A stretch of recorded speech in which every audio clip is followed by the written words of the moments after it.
found out. Feeding the birds in central London, a popular and free pastime for many. But there's currently a national outbreak of avian flu like never before. This has been the worst year that we've had.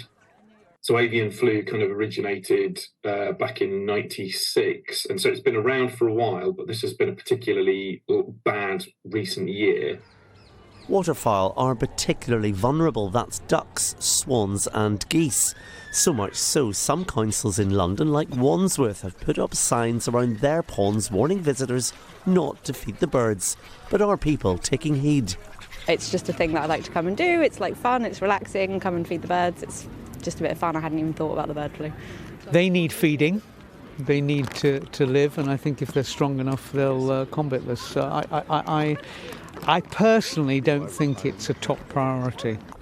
So there's no immediate fear that avian flu could spread to humans, but experts say there's always a slim chance. The big concern about feeding birds is that it encourages them to gather together, and that's when the disease could spread among them. Now, here in central London, where there are lots of popular ponds and lakes, the advice from the royal parks is not to feed the birds. And there's similar advice from the RSPB, but not all birds are affected.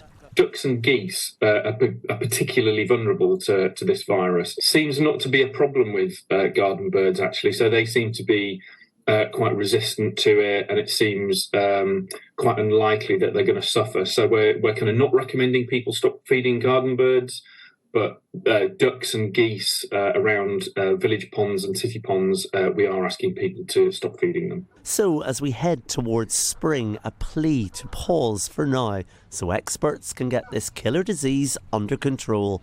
Thomas Magill, BBC London.